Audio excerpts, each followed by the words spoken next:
Dapat pakinggan ni Coach Steve Kerr ang kanyang best player na si Stephen Curry patungkol sa suhesyon nito. Bago yan, heto muna, mayroong reklamo ang head coach ng Pistons na si Coach JB Bickerstaff patungkol sa back-to-backs game sa NBA Cup. Ayon kay Coach JB Bickerstaff, ang back-to-back game na ito sa kanilang NBA Cup schedule ay nakakabigay ng stress sa mga manlalaro. Kumbaga ito raw huy napapagod. Ayon kay Bickerstaff, wala siyang major problem patungkol dyan, pero dapat daw naisalang-alang ng NBA yung mga back-to-back games, especially kung yung kasunod na laban ay nasa malayo. Yan mismo kasi ang nangyari sa Pistons. Pagkatapos ng kanilang back-to-back games laban sa Indiana Pacers, pumunta sila sa Philadelphia 76ers. Bumiyahe sila mga idol, at ayon pa sa kanya, yung kanya mga manlalaro ay pagod na pagod, kung saan sa labang yun ay tinambakan sila ng mahinang 76ers. Malino naman daw na na-stressed out, naubos ang enerhiya ng kanyang mga manlalaro. Yan lang naman sa ngayon ang kanyang sesyon, para din naman sa iba, hindi lang para sa kanyang mga manlalaro. Sa unang pagkakataon, ibinangko ng Knicks itong si Bridges sa kanilang nakarang laban. Ayon pa kay Mikal Bridges, hindi naman to problema sa kanya, subalit kinakailangan niyang pagbutihin pa ang kanyang performance dahil inaamin din naman niya na siya'y inconsistent. Sa pagpasok ng fourth quarter, ibinangko si Mikal Bridges.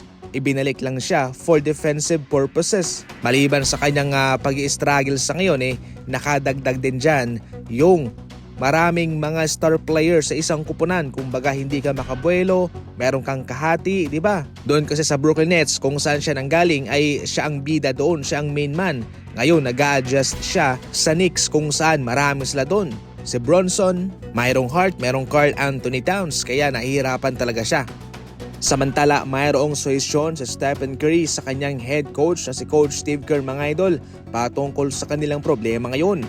Mayroon ng ngahong 4 losing streak ang Golden State Warriors, at ayon kay Stephen Curry mga idol, pagkatapos ng kanilang laban versus Phoenix Suns, ayon kay Steph, dapat siguro bawasan ng isang manlalaro o dalawa ang kanilang 13-man lineup dahil inamin din naman niya na tila nawawala sa momentum at walang rhythm ang kanyang mga kasama. Kumbaga mga idol, ipagpalagay na lang natin na mainit ka pero inilabas ka dahil kinakailangang ipasok ni Coach Steve Kerr ang kanyang ibang manlalaro para makumpleto niya yung 13-man lineup.